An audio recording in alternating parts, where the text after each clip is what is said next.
علی بھی اگلا سوال ہے، قربانی کے جانور میں کون کون سے ایسے عیوب ہیں جن کی بنا پر قربانی کرنا جائز نہیں ہوگی؟ دیکھیں، سب سے بڑا عیب تو یہ ہے کہ وہ دوندا نہیں ہے، تو وہ قربانی نہیں ہوگی۔ جو مسلم شریف میں حدیث ہے کہ صرف مسنہ کی قربانی ہوگی، دوندے کی، اور اگر تم دوندا نہ پاؤ تو جزا 1 سال کا کفایت کرے گا۔ اور جزا کے بارے میں امام ترمذی نے ساتھ لکھ دیا اس حدیث کے کانٹیکسٹ میں، کیونکہ ترمذی میں بھی حدیث ہے، مسلم میں بھی موجود ہے، ترمذی میں بھی، کہ جزا سے مراد بھیڑ اور دمبا یا مینڈا آتا ہے، بکری اس میں فال نہیں کرتی، نہ گائے اور اونٹ، تو دوندے کی قربانی ہوگی۔ یہ تو ہوگی ایک بیسک شرط۔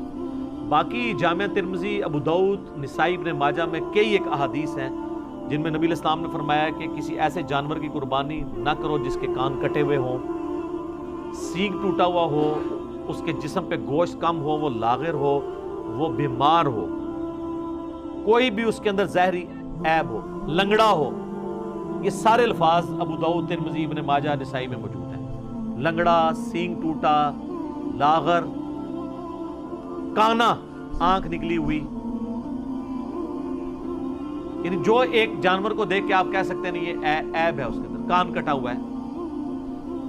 سینگ، بعض اوقات جینون کوئی ایسے بیل ہوتے ہیں جو جن کو ہم مونے بکریاں یا مونے بیل کہتے ہیں، جن کے وہ سینگ نہیں ہوتے، لیکن بعض اوقات ایسا بھی ہوتا ہے کہ ایک کا سینگ ٹوٹ گیا تو دوسرے کو وہ ریتی پھیر کے مونا کر لیتے ہیں۔ وہ ہم نے کسی ایکسپرٹ کو دکھانا ہے کہ یہ سینگ جو ہے یہ جینون مونا ہے یا یہ مونا کسی اسلامی بھائی نے بنا دیا ایسے، ٹھیک ہے، کیونکہ ایک سینگ ٹوٹا تھا تو دوسرا بھی توڑ دیا، اور اس کے بھی چانسز ہوتے ہیں کہ سینگ ٹوٹا ہوا اور وہ کسی طریقے سے اس کے اوپر کوئی ایڈہیسو لگا کے وقتی طور پہ اس کو جوڑ دیا جائے۔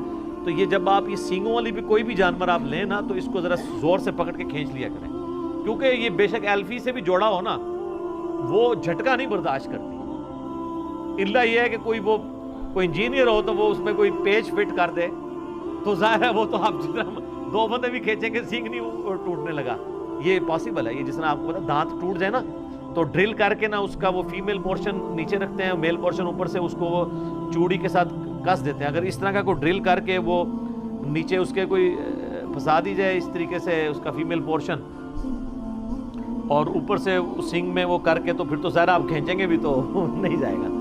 تو بہرحال اس میں تسلی کریں، اس لیول پہ تو خیر بہت کوئی سمجھدار ہوا تو وہ جائے گا، ادروائز زیادہ تر تو وہ جس طریقے سے جوڑتے ہیں تو مونا بکرا ہو یا سینگ والا ہو، دونوں کو چیک ضرور کر لیا کریں کہ یہ عیب جو ہے نا اس کے اندر موجود نہ ہو۔ تو اس طرح کے عیوب جب ہوں گے، کان کٹا ہوا ہوگا، کانا ہوگا، یا اس کی ٹانگ ٹوٹی بھی ہوگی، یا لاغر ہوگا، بیمار ہوگا، پھر اس کی قربانی نہیں لگے گی، کیونکہ لن تنالوا البر حتی تنفقوا مما تحبون، تم نیکی کے کبھی بھی اعلیٰ درجے کو نہیں پا سکتے جب تک کہ اپنی پسندیدہ چیزیں اللہ کی راہ میں قربان نہ کر دو۔ پارہ نمبر 4 کا آغاز اسی سے ہو رہا ہے، سورۃ النساء کی آیت ہے۔ تو یہ جناب وہ ہے۔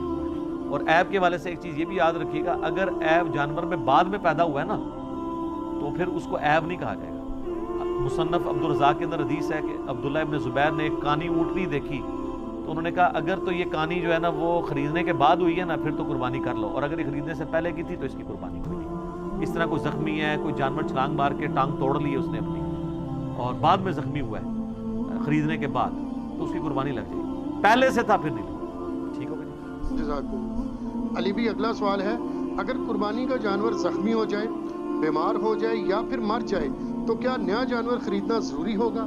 نیا جانور کوئی خریدنا ضروری نہیں ہے، لا یکلف اللہ نفسا الا وسعها۔ آپ نے ظاہر جمع پوجی کے ساتھ یہ سب کچھ کیا، اب وہ ایک قدرتی آفت اللہ کی طرف سے آ گئی ہے، تو اب اللہ تعالیٰ آپ کو مجبور نہیں کرتا کہ جی آپ نے ضرور نیا جانور خریدنا ہے۔ ظاہر ہے کہ آپ نے تو اپنی کمٹمنٹ شو کر دی تھی، اور بعض اوقات جانور لینے کے بعد بیمار ہو جاتا ہے، تو اب لینے کے بعد بیمار ہوا ہے اور آپ کسی ایکسپرٹ کو دکھائیں اور وہ کہے کہ یہ قربانی تک نہیں چلے گا، تو اب قربانی سے پہلے اسے ذبح کر لیں تاکہ کم از کم اس کا گوشت تو کھا سکے، یہ نہ ہو کہ وہ آرام موت مر جائے، وہ آپ کھانے کے قابل بھی نہ رہے۔ تو قربانی آپ کی اللہ کے حضور لکھی گئی سر، وہ تو سورۃ الحج میں ہے کہ اللہ تعالیٰ کو نہ تو گوشت پہنچتا ہے نہ خون، وہ تو تمہارے دلوں کے تقوی کو دیکھتا ہے۔ صحیح مسلم میں حدیث ہے اللہ تعالیٰ تمہاری شکل اور مال کو نہیں دیکھتا، دل اور اعمال کو دیکھتا ہے۔ لہٰذا اگر اس طرح کا مسئلہ ہو گیا تو ٹینشن لینے والی ضرورت نہیں ہے۔ اسی طریقے سے اس میں ایک فقہ حنفی والوں نے ایک پتہ نہیں مسئلہ گھاڑ لیا ہے. وہ کہتے ہیں کہ اگر کسی شخص پہ قربانی سنت موقدہ تھی ہمارے نزدیک اور ان کے نزدیک واجب تھی, اور اس نے جانور لیا تو اس کا جانور مر گیا یا زخمی ہوا اور ذبح کرنا پڑ گیا تو خیر ہے, اس کو نیا جانور لینے کی ضرورت نہیں. لیکن اگر کسی غریب آدمی نے لیا اور اس کا اس طرح مر گیا تو اس کو تو لازمی لینا پڑے گا. یہ بالکل الٹ بات ہے نا, یعنی جو بالکل وہ اس بیچارے نے تو پہلے اتنی مصیبت سے لیا ہے. وہ کہتے ہیں اس لیے کہ اس نے جان بوجھ کے اپنے اوپر واجب کروا دیا ہے, کیونکہ انہوں نے ایک بنیادی غلط کھڑی کر لی تھی. تو وہ کہتے ہیں کہ اس کی وہ اس منت کی کیٹیگری میں فال کر جائے گا جیسے منت پوری کرنی ہی کرنی ہوتی ہے. تو منت اگر آپ نے پوری کرانی ہے تو منت توڑوا لیں اس سے, اور 3 روزے غریب سے رکھوا لیں, کیونکہ بخاری مسلم میں آتا ہے قسم توڑنے کا جو کفارہ ہے وہی منت کا کفارہ ہے. تو وہ بلکہ قرآن میں سورہ المائدہ کی آیت نمبر 89 کے اندر یہ کفارہ آیا ہے. 3 روزے رکھ لے بجائے کہ بیچارہ پھر پیسے جوڑنا شروع کرے. تو یہ بالکل باطل مسئلہ ہے. آپ کی قربانی ہو گئی, ٹھیک ہو گئی. جزاک